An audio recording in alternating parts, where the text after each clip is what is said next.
রাত্রি 9টা 54 মিনিটে একটা নাম্বার থেকে ফোন আসে। ফোন দিয়ে ডাইরেক্ট আমাকে সে গালাগালি শুরু করলো। তো আমি কোনো গালাগালি করলে ফোনটা নাম্বারটা কেটে দিলাম। তো ফোন দিয়ে সে আবার গালাগালি করছে তোরে মেরে আমি বুড়িগঙ্গা নদীতে ফেলো, তুই আমার বড় ভাইয়ের বিরুদ্ধে কথা বলিস, আমার বড় ভাইয়ের বিরুদ্ধে তুই মামলা করছিস। গোলাপগঞ্জ থানা পুলিশ গতকালকে রাত্রে থেকে কাজ শুরু করেছে। সেই ক্ষেত্রে কিন্তু এখন পর্যন্ত রাত যদি বলি আমরা 10টা 24 ঘন্টা কিন্তু হয়নি। 24 ঘন্টার মধ্যেই আমরা প্রায় দেখেছি যে 16 থেকে 17 ঘন্টার মধ্যেই কিন্তু তাকে আটক করা হয়েছে। আসসালামু আলাইকুম, আপনারা সবাই কেমন আছেন? আশা করছি সবাই ভালো আছেন। তো আমি আপনাদের কাছে দেখাবো হিজল আলমকে মাঝরাতে আননোন নাম্বার থেকে ফোন দিয়ে বুড়িগঙ্গা নদীতে ফেলে দেওয়ার হুমকি দিলেন এক লোক, আর এইদিকে কয়েক ঘন্টার মধ্যে আটক করলো হিজল আলমকে হুমকি দেওয়া সেই ব্যক্তিকে। তো আমি আপনাদের কাছে এই দুটি ভিডিও ইনফরমেশন দেখাবো। তো আজকের এই ভিডিওটি অত্যন্ত গুরুত্বপূর্ণ। তো আমি আশা করবো যে আপনারা এই সম্পূর্ণ ভিডিওটি দেখবেন, আর এই সম্পূর্ণ ভিডিওটি দেখলেই বিস্তারিত জানতে পারবেন। আর এই ভিডিওটি দেখানোর আগে আপনাদের কাছে ছোট্ট একটা রিকোয়েস্ট, আপনারা যদি আমার চ্যানেলে নতুন হয়ে থাকেন তাহলে নতুন আপডেট নিউজ সবার আগে পেতে আমার এই চ্যানেলটি সাবস্ক্রাইব করে আমার সাথেই থাকুন। আর এখন চলুন আমরা প্রথমে দেখে আসি হিজল আলমকে মাঝরাতে হুমকি দেওয়া সেই ভিডিওটি। রাত্রি 9টা 54 মিনিটে একটা নাম্বার থেকে ফোন আসে। ফোন দিয়ে ডাইরেক্ট আমাকে সে গালাগালি শুরু করলো। তো আমি কোনো গালাগালি করলে ফোনটা নাম্বারটা কেটে দিলাম। যে যখন আমাকে গালাগালি আমি কেটে দিলে তারপরে আবার ফোন দিয়েছে। তো ফোন দিয়ে সে আবার গালাগালি করছে তোরে মেরে আমি বুড়িগঙ্গা নদীতে ফেলো, তুই আমার বড় ভাইয়ের বিরুদ্ধে কথা বলিস, আমার বড় ভাইয়ের বিরুদ্ধে তুই মামলা করছিস, আমার বড় ভাইয়ের বিরুদ্ধে তুই ডিপিটিতে কথাবার্তা বলিস, তোরে 7 দিন টাইম, 7 দিনের মধ্যে তোকে মেরে বুড়িগঙ্গা নদীতে ফেলে দেবো। আমি আবার মনে করেন কেটে দিলাম, গুরুত্ব দিলাম। আবার দেখেন রাত 11টা 18 মিনিটে আবার সে ফোন দিচ্ছে। ফোন দিয়ে আবার আবার কোটিটা কথার ভয়ের রেকর্ড আমার কাছে আছে। সে আমাকে 7 দিনের মধ্যে মেরে ফেলে দেওয়ার হুমকি দিছে এবং করছে তুই আমার বড় ভাই। আমি আমাকে বারবার একটা কথা জিজ্ঞেস করলাম, আচ্ছা তোর বড় ভাইটাকে বলতো, আর আমাকে মেরে ফেলে দেওয়ার জন্য তো কত টাকা দিয়েছে তাই কো আগে। করছে আমি ঢাকার বাইরে আছি, তোর 7 দিনের মধ্যে আসে তোর ঢাকা আসে তোকে মেরে বস্তাত করে বুড়িগঙ্গা নদীতে ফেলে দেবো। এখন এই ছেলে কে বা কারা আমি জানি না। আমি এই জন্যে আজকে মনে করি আমি ডিবি হারুন স্যারকে ফোন দিয়েছিলাম, বনানী থানাকে ফোন দিয়েছি, তারপরে এখানে হাতিঝিল থানাতে এখানে আমি এসেছিলাম, ওসি স্যারের সাথে কথা বলেছি, বলে এখানে আমরা তাদের না একটা সাধারণ ডায়েরি করেছি যে এরা কারা। এই নাম্বারটা আপনি তো জানেন বর্তমানে কেউ মনে করেন এমন একটা যুগ, কেউ কাউকে ফোন করলে তাকে নাম্বার সার্চ করে বার করার কোনো ব্যাপার না, সে যত হাত মাঠে তলে লুকে থাক না কেন। তাই আমি আইনের কাছে শ্রদ্ধা রাখি। আমি কয়দিন ধরে আপনারা জানেন আমি আমার জীবনের খুবই আমি ঝুঁকি নিয়ে আসি, কারণ আমার যেদিন মনে করেন মারামারি হয় তারই পরের দিনে ভোর মনে করেন 5:30 ঘটিকায় আমার অফিসে কিন্তু হামলা করে 6 জন ব্যক্তি আসে, কে বা কারা আমি জানি না। সেদিনেও আমরা এখানে ডায়েরি করেছি এবং তাদের ভিডিও ফুটেজ মনে করেন সংগ্রহ করেছে হাতিঝিল থানা, তাদেরকে ধরার চেষ্টা করতেছে। এখন মনে করেন আমি জানি না আমার জীবনে কি আছে, সামনে দিন ভালো আছে নাকি খারাপ আছে জানি না।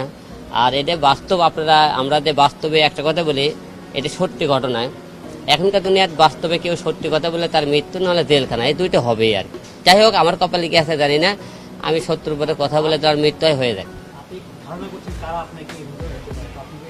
এখন প্রাথমিক এখন এই মুহূর্তে ডাইরেক্ট আমি কোনো দলকে আমি ইঙ্গিত করে বলবো না যে অমুক দলের লোক আমাকে মনে করে অ্যাটাক করতেছে, কারণ এখানে তৃতীয় পক্ষের লোকও থাকতে পারে। কারণ যেহেতু আমরা যেহেতু ফোনে হুমকি দিয়েছে, এটা কে বা কারা এই বিষয়টা কিন্তু আমরা জানি না।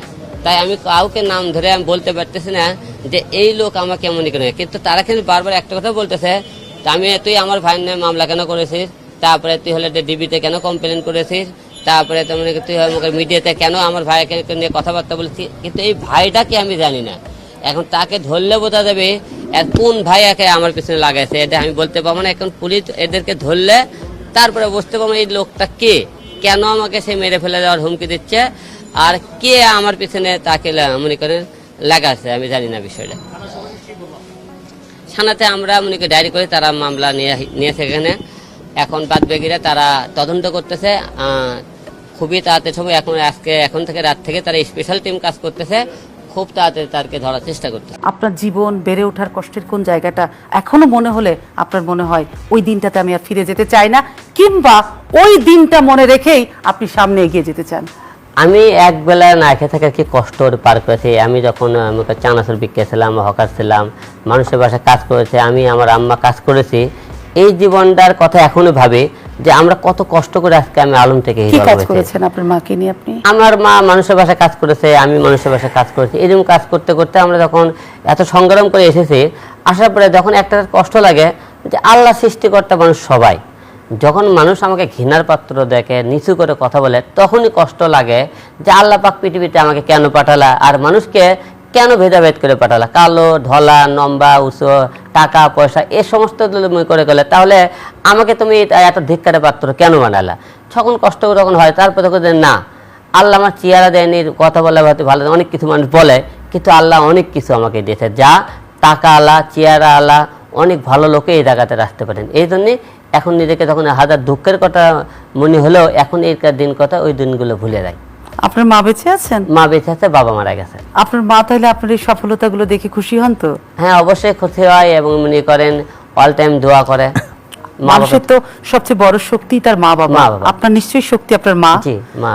এবং আপনার যখন দুঃখের দিনগুলো মনে হয় তখন আপনি ওই জিনিসগুলোকে সবসময় সামনে রাখেন এবং আপনার ওই দুঃখটা মনে রেখে আপনি সামনে এগিয়ে যেতে চান। আপনার মা নিশ্চয়ই দোয়া আছে আপনার সাথে। অবশ্যই উপরওয়ালা আছে, মায়ের দোয়া আছে। মনে করেন বেঁচে আছে, মনে করেন যত মনে করেন আঘাত আসলো, যত বাধা আসলো পার হয়ে আসে। কে বলে জাতপাতের কথা, কে বলে আপনাকে ঘৃণা করে, কে বলে আপনাকে নিয়ে ঠাট্টা করে, কে আপনাকে নিয়ে নাক এই ছিটকায়? সমাজের লোক, উচ্চ সমাজের লোকজন বলে, যারা প্রেম করেন, যাদের চেয়ার ভালো তারা বলে, এই সমাজের মনে করেন যারা মনে করেন ভালোভাবে চলতে পারে তারা বলে। আপনার হাইট নাই, ওয়েট নাই, কালার নাই, কিন্তু আপনি তো সমাজকে দেখিয়ে দিয়েছেন যে আমি হিরো।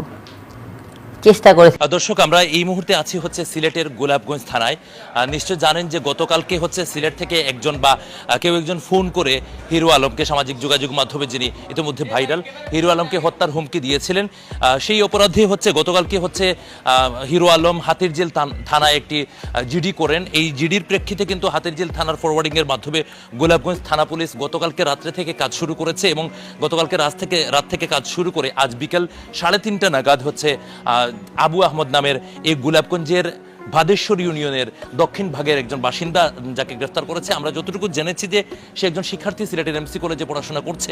আসলে তাকে হচ্ছে সে কিভাবে এই ঘটনাটি ঘটিয়েছে বা কেন এই বিষয়টি আমরা প্রাথমিকভাবে যতটুকু জেনেছি যে সে মূলত হচ্ছে হিরো আলমের সাথে ফোন করে বাকবিতণ্ডা হয় এবং একটা পর্যায়ে সে হিরো আলমকে হত্যার হুমকি দেয়। আমরা এই বিষয়টি, পুরো বিষয়টি জানার চেষ্টা করব এই গোলাপগঞ্জ থানার অফিসার্স ইনচার্জ যিনি আছেন রফিকুল ইসলাম। আমরা প্রথমে তার কাছ থেকে জানার চেষ্টা করব যে আসলে তার গ্রেফতারের প্রক্রিয়াটি কি ছিল। আমরা একটু জানার চেষ্টা করব যে আসলে তাকে গ্রেফতারের প্রক্রিয়াটি কি ছিল।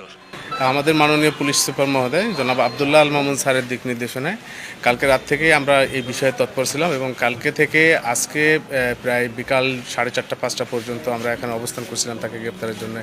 যে আমরা স্যার আমাদেরকে যে বিষয়গুলো জানালেন যে হিরো আলমকে, আশরাফুল আলম হিরো আলম, একে হত্যা করে বুড়িগঙ্গা নদীতে ফেলে দেওয়ার যে থ্রেড করা হয়েছিল, সেই থ্রেডের পরিপ্রেক্ষিতে পরবর্তীতে আমরা তাকে গ্রেপ্তার করেছি। আমরা এখানে হচ্ছেন গোলাপগঞ্জ সার্কেলের যিনি হচ্ছেন অতিরিক্ত পুলিশ সুপার যিনি আছেন, আমরা সুদীপ দাস। আমরা তার কাছ থেকে একটু জানবো যে আসলে এখন যেহেতু তাকে আটক করা হয়েছে, এখনো যেহেতু গ্রেফতার না, হাতিরঝিল থানা পুলিশ তাকে গ্রেফতার দেখাবে, সেই ক্ষেত্রে এখনকার প্রসিডিউরটি কি হবে, পরবর্তী প্রসিডিউরটি কি হবে একটু যদি বলতেন।